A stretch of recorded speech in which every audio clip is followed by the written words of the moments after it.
Please remain standing for the invocation. Your official entrance into the CMC community makes me think of the Israelites' exodus from Egypt.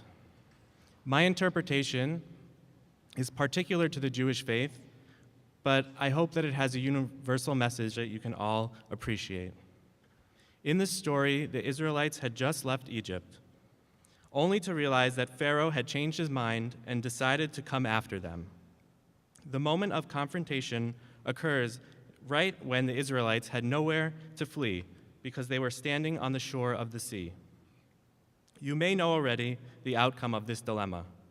Moses lifts his hand, God parts the sea, and the Israelites make their way safely across the sea to reach freedom.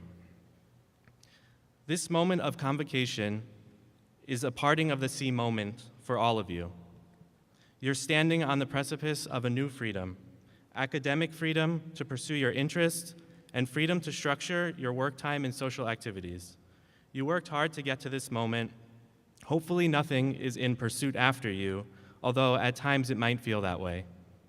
Either way, it is now time for you each to leap into CMC, and how will each of you enter? In Judaism, we have two traditions on how it was decided who would jump in first. In one version, the 12 tribes argue with each other because they all wanted to be the first ones and lead the way. In the other, everyone was afraid to jump in first, and they were trying to convince the others to go before them. Either way, in both versions, the tribe of Benjamin is the one who ignored all the arguments, took action, and jumped right in. So I will again ask, how will you enter CMC? Will you argue and fight about who will be first out of either pride or fear? Or will you skip past all of this and realize that you're all in this together? Let me give you fair warning. Jumping into the sea was not the end of the struggle. The Israelites still had another 40 years of wandering through the desert. Even after each of you takes your leap into CMC, the next 4 years will challenge you. My prayer for you is that you'll take this leap together without fear and with pride. Embrace the challenges that you'll encounter. Hold each other up in support and seek guidance from the faculty, staff, and the entire community. I pray that you are kept safe throughout your journey, and when you reach your holy land, your day of graduation, you will be able to look upon this journey, starting from today's jump, as a time of immense growth, both personally and academically. As you jump into the sea and begin your journey, I'll leave you with an interpretation of a prayer that is traditionally said before embarking on a journey. We ask God, may you guide us in peace, support us in peace, and cause us to reach our destination in life, joy, and peace. Save us from all troubles along the way. May you confer blessings upon us and grant grace, kindness, and mercy. Show us abundant kindness, peace, and wholeness. And let us all say together, Amen. You may be seated.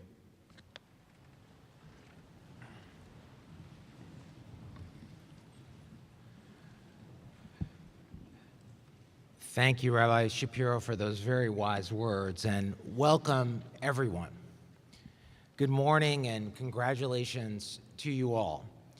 First, I'd like to extend our support to any of you or your families and friends from Houston or other areas affected by Hurricane Harvey. Please let our deans or any of us know if there's anything we can do. Our hearts and thoughts go out to everyone there. I'm humbled this morning by the extraordinary people in the pavilion today. The committed leadership, the imaginative scholarship, the promise to think harder and to do better, the social warmth of our community.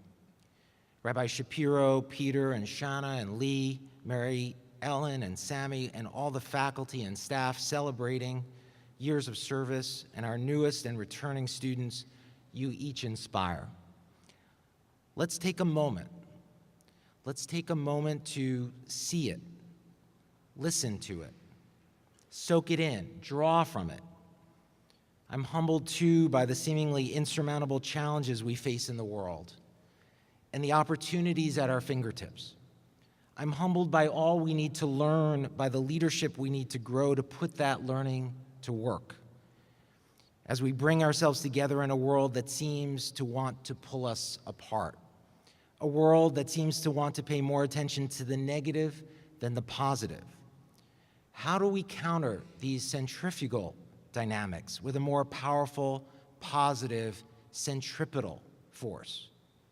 As I put it to the incoming students a week ago last Sunday, the resolution of our most complex, wicked problems and the pursuit of our most exciting transformational opportunities all depend on one key capability: our ability to learn and to put that learning to work. The power and creativity in our minds, the compassion and warmth in our community, the courage and humility in our leadership.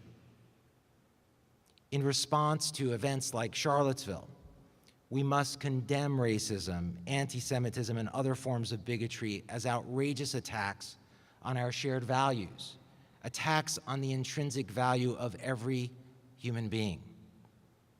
We must respect our constitutional freedoms of expression and peaceful assembly, and we must reject violence and mourn the senseless loss of life. And yet, we here at CMC are called to do more. Not just to condemn what's wrong with the world, but to understand and to help fix it. To counter ignorance with the search for truth. To bridge deep separations by bringing people together. To counter bad, even if protected speech, with better speech. To replace ad hominem attacks with the free exchange of ideas. To substitute the conclusory with the well-reasoned. To diagnose deeper causes for clues about the solutions. To commit ourselves to effective action, both drawing upon and transcending our diverse views, not just through petition or protest from the outside, but also through engaged dialogue in the trenches of institutional improvement from the inside.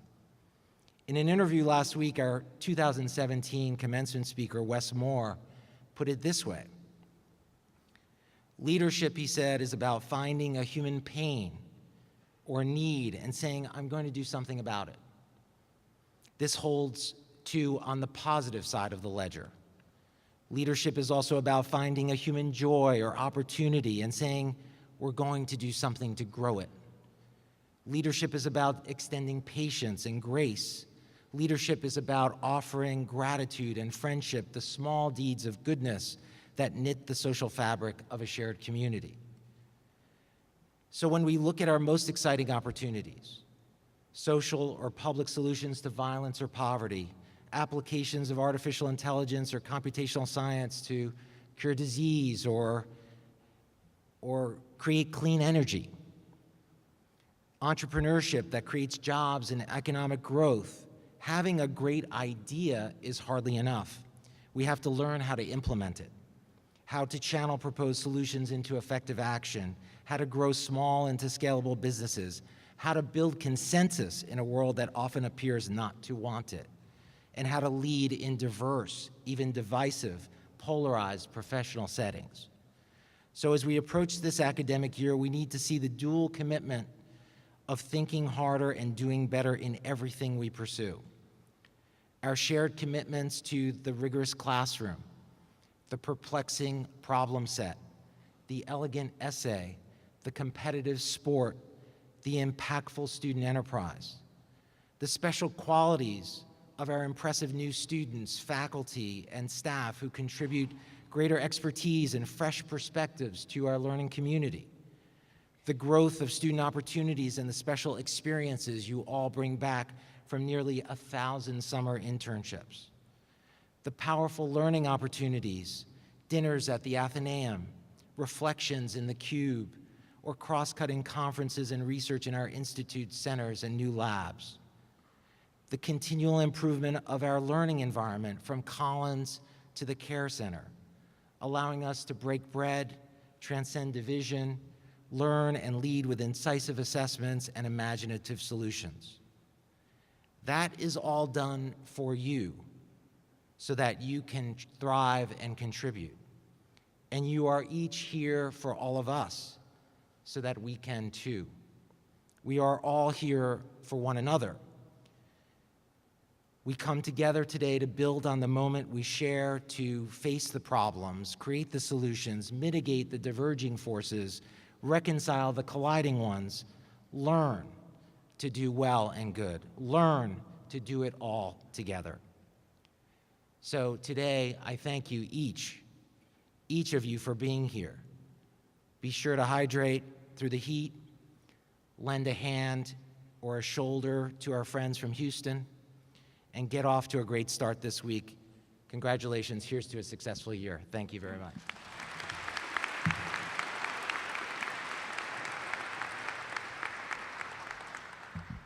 Good morning. It now gives me great pleasure to recognize staff and faculty for their years of service and exceptional staff award recipients as well. So the bios on the honorees are included in the print program. I will not discuss them here. You can and should read them, learn them by heart, and there'll be a small test on Friday. Honorees will not come to the stage, but I do ask that you stand when your name is called so that you can be recognized. So, to begin with, 25 years of service. Jerrine Graham, Senior Associate Director of Financial Aid.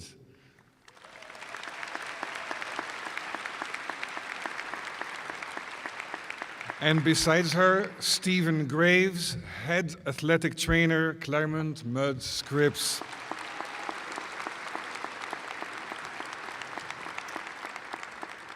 We move now to 30 years of service. Now, individuals who have served for 30 consecutive years at the college will have their names inscribed on plaques placed on the fountain in Butler Plaza, just in front of Bauer South. So that's the fountain thingy there. When you lay sunning there, know that you're laying on top of the names of great people.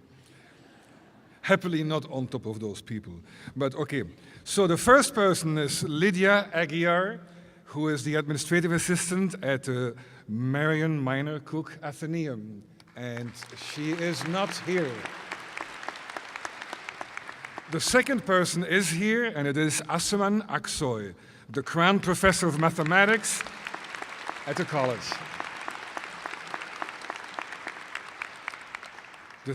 Next comes June Alexander, building attendant.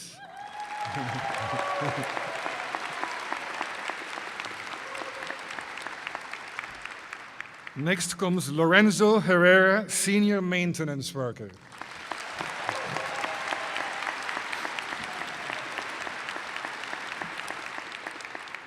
James Higdon, professor of physics.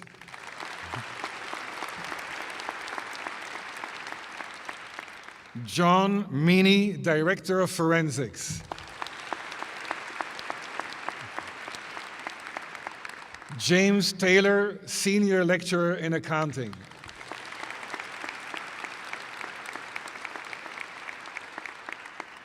Randall Town, Associate Director of Athletic Operations.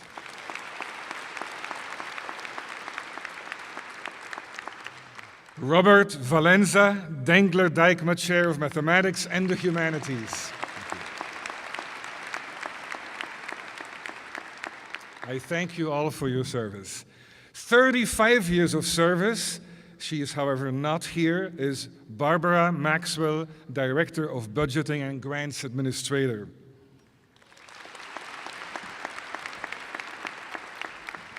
She too, by the way, will get a plaque, I think, in the... Does she get a plaque too? No, no more plaque, because she got one, and we can't keep on adding plaques.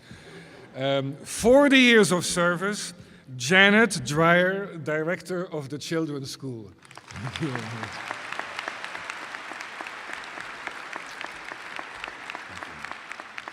And finally, at 45 years of service, but not attending today, is Colin Wright, the Norwood and Francis Berger Professor of Business and Society and Professor of Economics.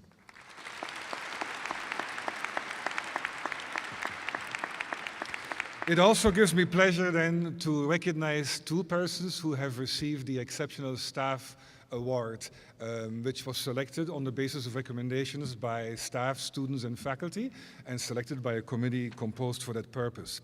The two persons are Lynn Hughes, who is the Administrative Director for the Dean of Students Office.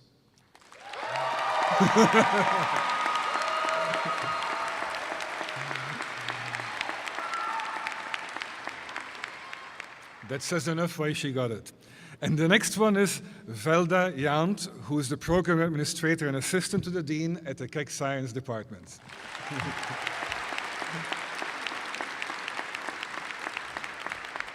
Once again, I thank and congratulate you all. We couldn't do our work without all of you. Thank you.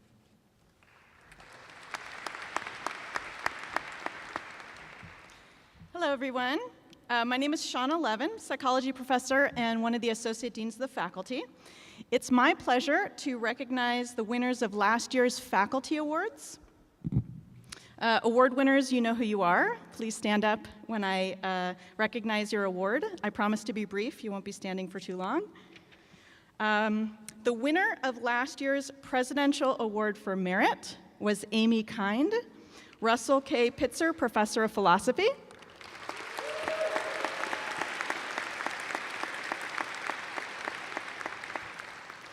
This prize is awarded by the president of the college to a faculty or staff member for significant service to the college. Professor Kind is a true teacher, scholar, leader, a leader in her field as prolific scholar and president of the Southern Society for Philosophy and Psychology, at CMC as associate dean of the faculty, in the philosophy department as department chair, and above all, a dedicated teacher to her students who rave about the rigor, fairness, and special care she takes to build their confidence in the challenging classes she teaches. Congratulations, Amy.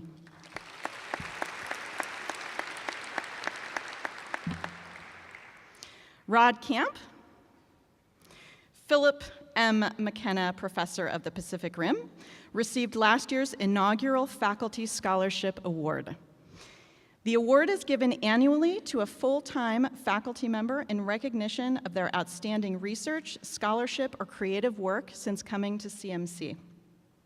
Professor Camp is an internationally renowned scholar of Mexican politics. I could list all of his major achievements, take up way more time than I have, but instead I'm just going to name one recently awarded. He's just awarded the Order of the Aztec Eagle, which is the highest decoration awarded by the Mexican government to foreign nationals whose work has benefited Mexico and Mexicans. Congratulations, Rod.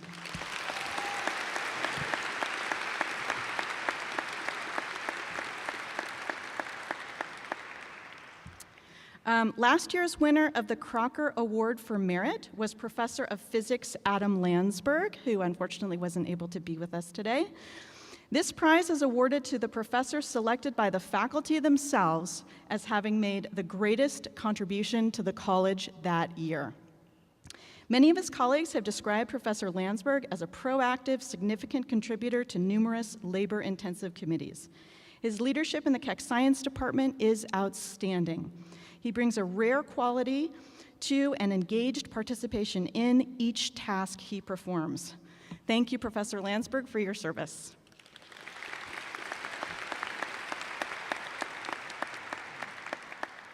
So our next two award winners are also in the WM Keck Science Department, both in the field of biology. The Glenn R. Huntoon Award for Superior Teaching is given annually to the faculty member voted by the student body as the most effective teacher. Last year, the winner was Emily Wiley, Professor of Biology.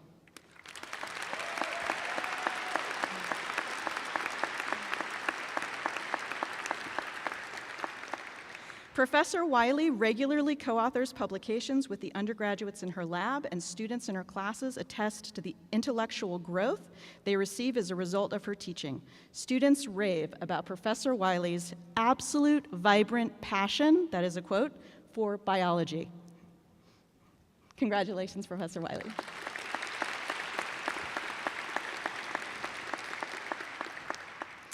Last year's G. David Huntoon Senior Teaching Award went to Professor of Biology Jennifer Armstrong.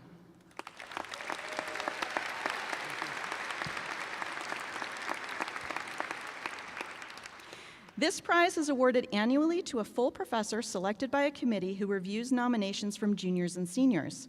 Professor Armstrong is renowned for her dedication to students who praise her interactive classroom, superb organization, and ability to make scientific concepts gripping and relevant to them. She works closely with students in her lab and has co-authored numerous publications with them. So if you remember anything from today's convocation, take a class from a biology professor. Congratulations to all of our faculty award winners.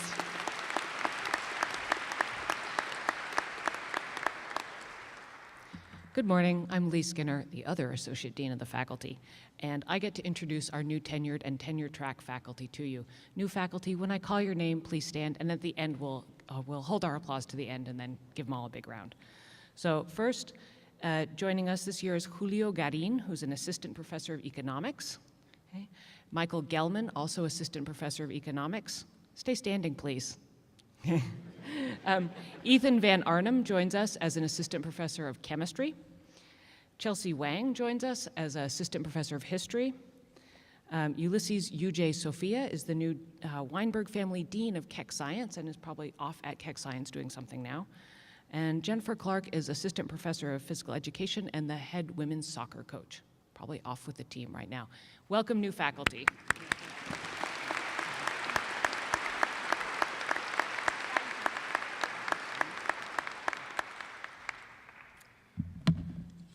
So, it now gives me pleasure to introduce to you our convocation keynote speaker for today, Professor Mary Evans. Mary Evans is the Jerrine and Thomas Mitchell Associate Professor of Environmental Economics and George R. Roberts Fellow. She is the co-editor of the Journal of the Association of Environmental and Resource Economics and serves on the editorial council of the Journal of Environmental Economics and Management. She is also a member of the Environmental Protection Agency, EPA, Science Advisory Board, Environmental Economics Advisory Committee. She is also the fearless leader of our own institutional research board, a great teacher and a great colleague, and I am looking forward to hearing her talk. Mary?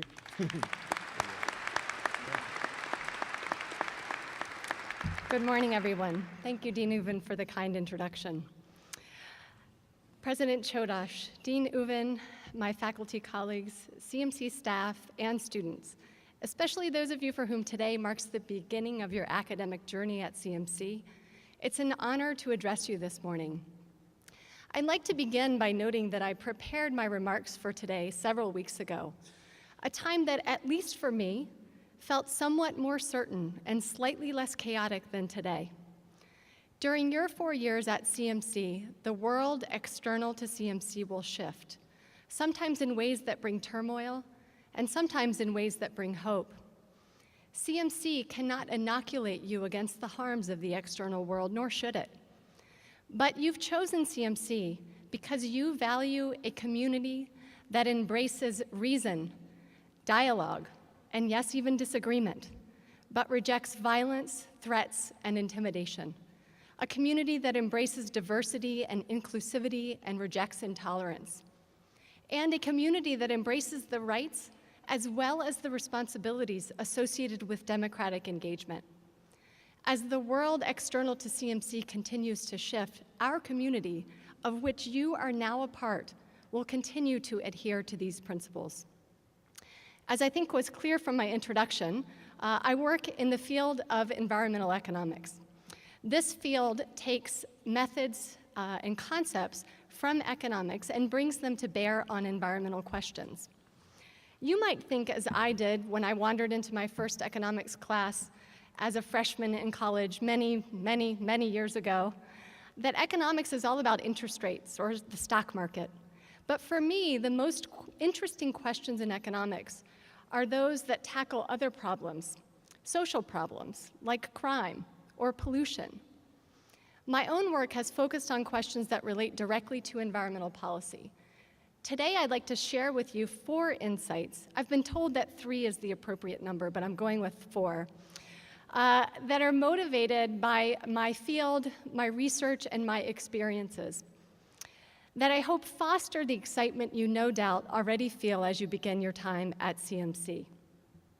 In doing so, I also hope to suggest something about what leadership means to me. As you know, CMC emphasizes leadership. Appreciating the various dimensions of leadership is key to understanding CMC's unique mission and to your role in fulfilling that mission. Leadership often calls to mind being able to get people to do something or to follow you. Leadership is often frequently associated with titles like CEO or president, but a title does not make a leader. A leader need not be boisterous or even extroverted.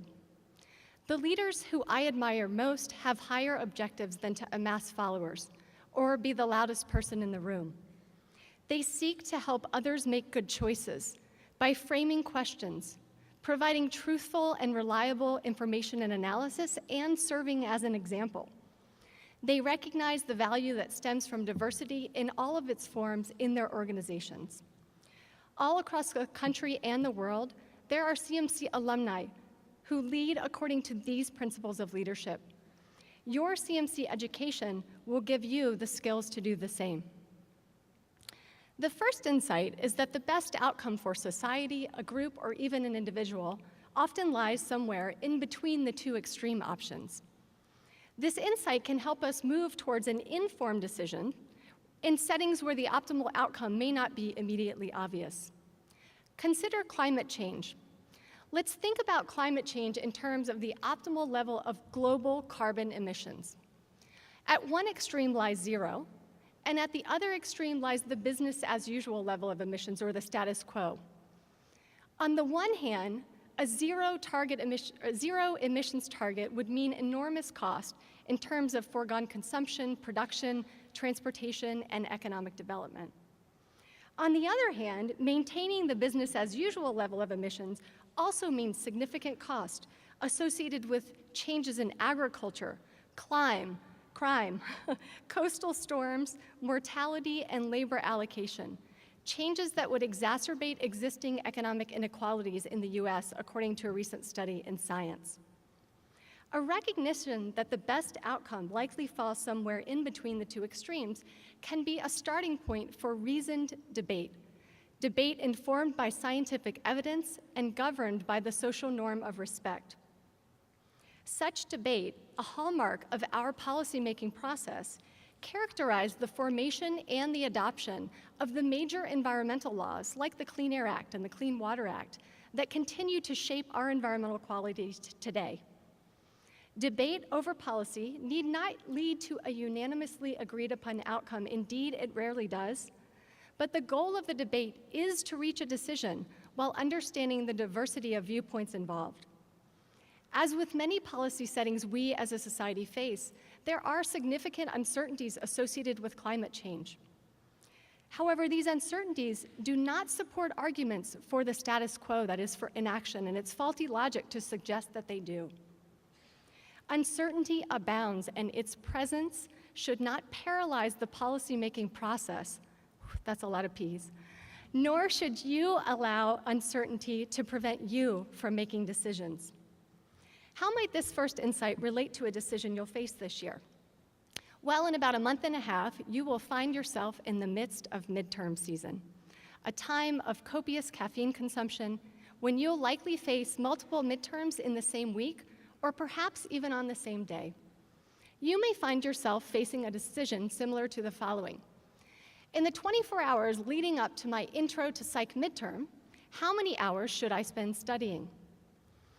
Recognizing that neither extreme, that is spending all 24 hours studying or spending 0 of those 24 hours studying, is likely optimal, will help you to move towards the best allocation of your time. To get to that point, the second insight is helpful. Trade-offs are unavoidable in policymaking and in life. Sometimes evaluating trade-offs is uncomfortable. But to react to that discomfort by ignoring trade-offs is ignorant and leads to flawed policies and flawed decisions. In health, safety, and environmental policy, trade-offs sometimes involve mortality risks. To illustrate, consider the following example. In the early 2000s, the Federal Aviation Administration considered proposing a regulation that would require the use of child restraint systems for children under the age of 2 on commercial airline flights. The use of these child restraint systems would mean that each child under age 2 would have to have their own seat on the plane. Now, if you've flown recently and been sufficiently unlucky, or perhaps lucky depending on your perspective, to be seated next to an infant sitting on an adult's lap, you'll know that this regulation was never implemented.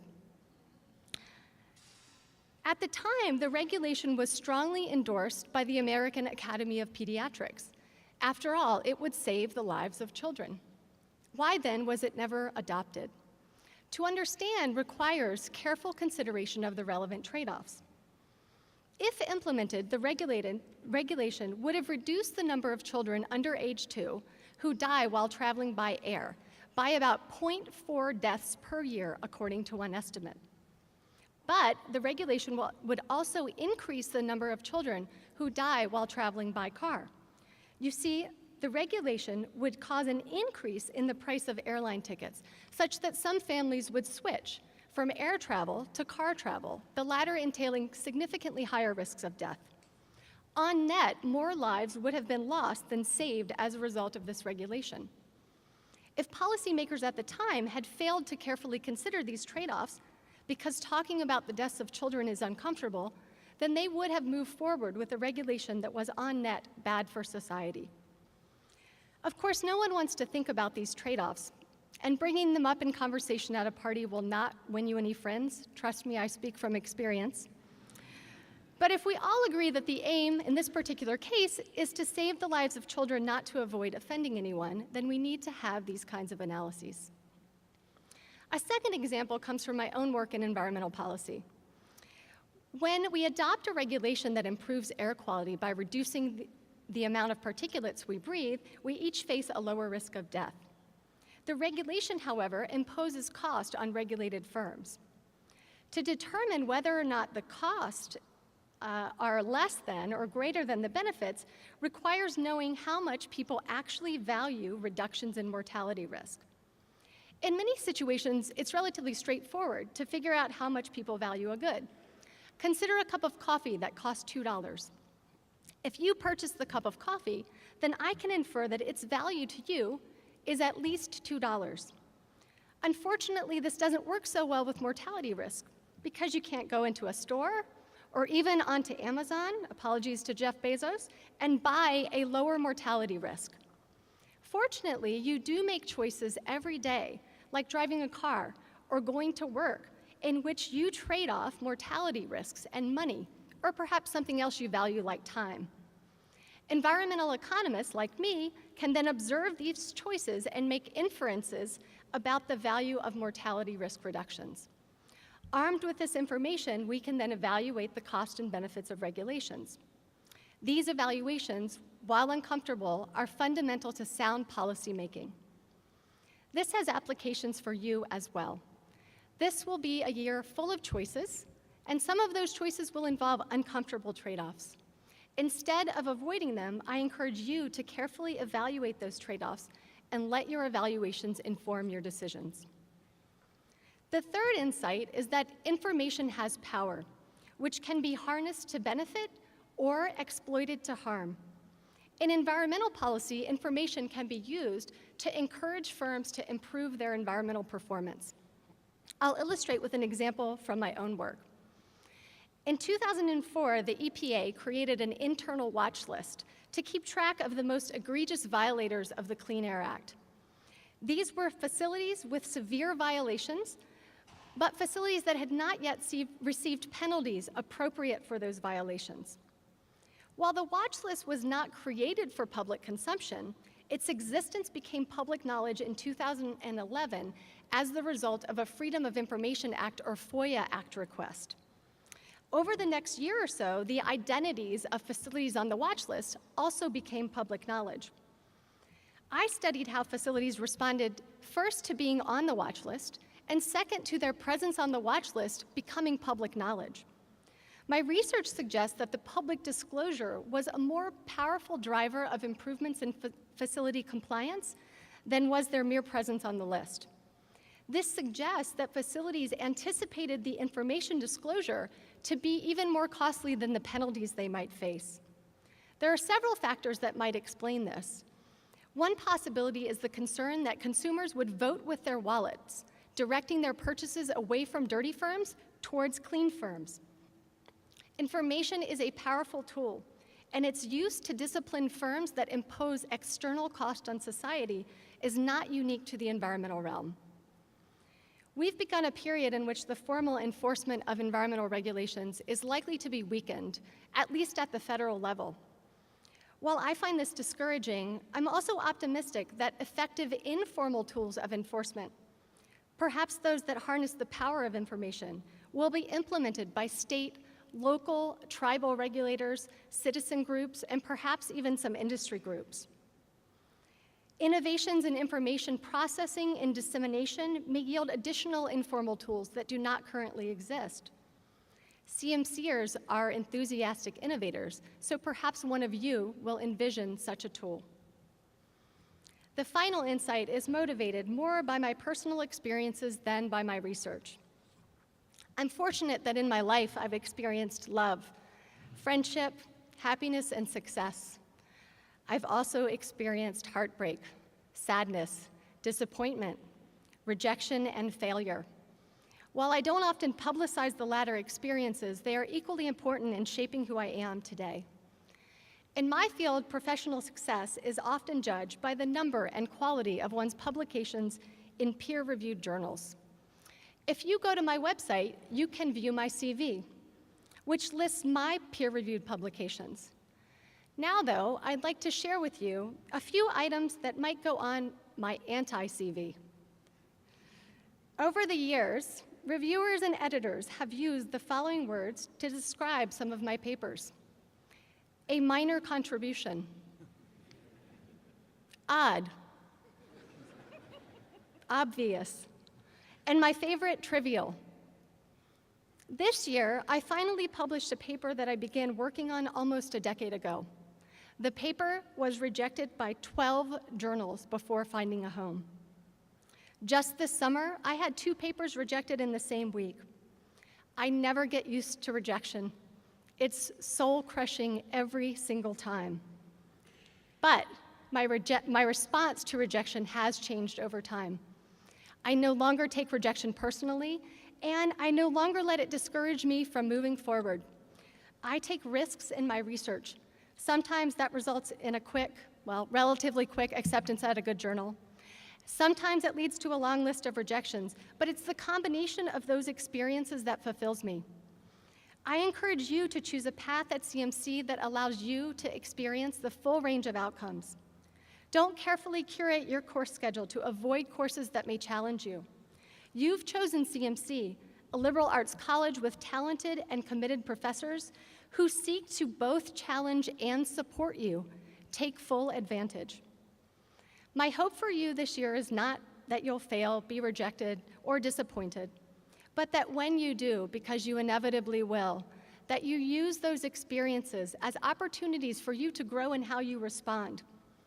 If you feel stuck and are struggling with how to respond, ask for help from your family, chosen or otherwise, your professors, staff, and administrators. Don't be ashamed of your failures. Share your failures as well as your responses to those failures with your friends and classmates. Doing so will not only help you push forward, it will help others recognize that although your Instagram may emphasize your accomplishments and your moments of bliss, your anti-Instagram looks just like theirs, with failures, disappointment, and rejection. When first thinking about speaking today, I kept coming back to the notion of taking risks, not recklessly, but with intention. I realized that my emphasis on taking risks actually stemmed from my own fears of doing so, of putting myself in a position of discomfort and at risk of failure by serving as your convocation speaker here today. Like many people, perhaps even you, I have an extreme fear of public speaking. So when Dean Uvin invited me to be convocation speaker, my initial reaction was one of sheer panic, rather than being appropriately honored by his request. While I can give a lecture or an academic talk with only mild unease now that I've done so hundreds of times, this particular occasion in which I would be tasked with setting the tone for an incoming class of bright, eager, and engaged CMCers filled me with fear. I immediately began to concoct various reasons I might decline Dean Uvin's request, several of which were quite compelling if I do say so. Then it hit me.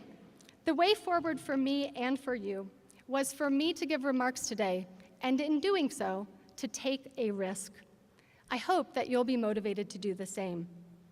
As you go through this your first year at CMC, keep in mind rule number 45 from Kwame Alexander's The Playbook. Dribble, fake, shoot, miss. Dribble, fake, shoot, miss. Dribble, fake, shoot, miss. Dribble, fake, shoot, swish. Keep shooting until you hear the swish. Welcome to CMC.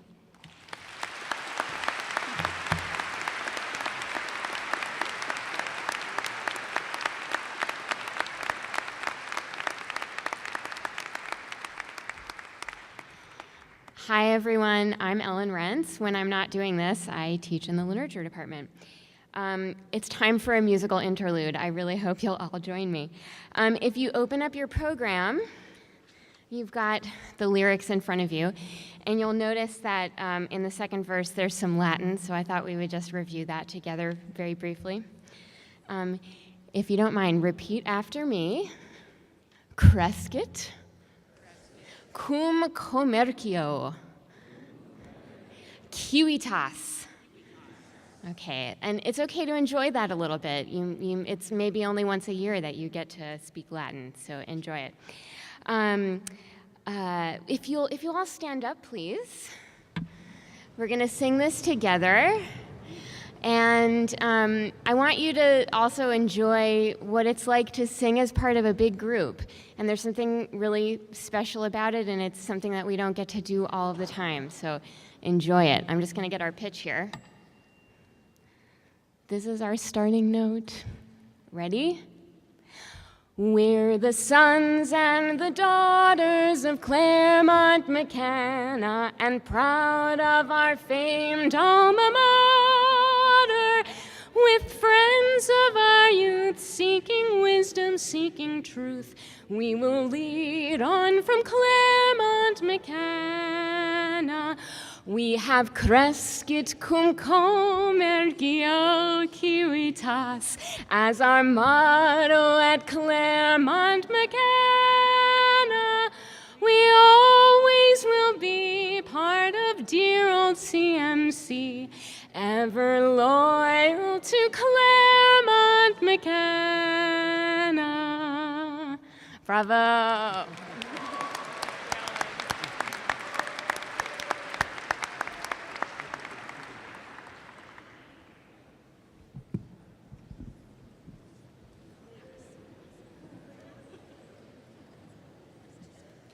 Salam CMC, my name is Sami and I am extremely pleased to be welcoming you all today. As we begin this new school year, I want to take a moment to talk to you all today about journeys. After all, our time at CMC is a journey. Every club you join, class you take, discussion you have will affect your path. As I reflect on my own journey through CMC thus far, I remember both the unique and shared moments. The lows, for example, the knots I hit when I didn't do too hot on a midterm or exam, and the highs, late night baking sessions, the shared success of a group project well done, and political debates with friends in Collins. I remember the classes I've taken, the challenging discussions I've had, the times I could barely keep my head above water, and the times I've been rejected, and the times I laughed so hard I cried. As I enter my last year at CMC, I would do anything to go back to my first year and re-walk this path for the first time again. Enjoy every minute of the journey you are about to embark on, or the one you're in the middle of. First years, your path has just begun. As you begin your year, your options are extensive. and I hope you're all excited to start your journeys at CMC. Your first year is a time of trial. Try that club, attempt that class, engage in that late-night discussion, challenge your professors and your peers. These trials will help you find the path that's right for you. If you're scared of something, try it. Worst case, you fail, and believe me, everyone has tried many things and failed, and gotten up the next day with the support of their peers, ready to try again. Sophomores, it's easy to look at this upcoming year as just there. Your first year, everything is new. Junior year, many people study abroad and have decided their major. And senior year, well, it's senior year. However, this year, sophomore year, is also important. It is a time to ground yourself and begin to solidify your path.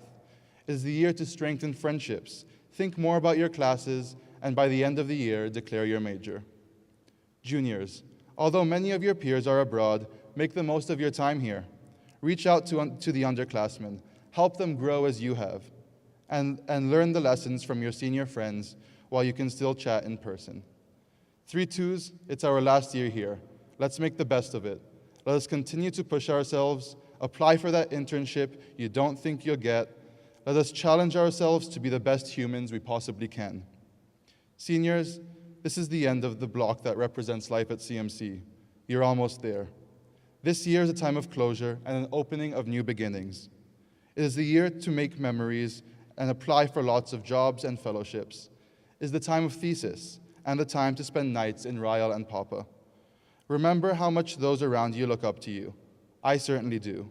But most importantly, is the time to spend as many moments as you can with the incredible people that are your peers, those that have gone on this journey with you. Although each year embarks on different paths with individual experiences, a good part of our paths are also mutual. A majority of us live on campus, we share the same spaces, and many of us have reciprocal goals. I hope you will consider what you want CMC to look like, as you will inevitably shape it. Support each other's paths and celebrate each other's uniqueness. If you see someone fall, help them get back up and help them shift their path. Sometimes a few simple words of encouragement, or even just sitting down to listen, can make a world of difference. I encourage you all to reflect on your year at CMC and decide how you want to carve your path. A few years ago, Clancy Tripp, in an address to the senior class during commencement, said, "You are CMC, and CMC is you." Each path you take, each fork in the road shapes your experience at CMC, and together the choices we make and the journeys we embark on define the CMC community. At these junctures, I hope that you take a deep breath, friends by your side, and think to yourself about the kind of future that you want for CMC, and then follow that dream. Good luck and thank you. Please rise for the recessional.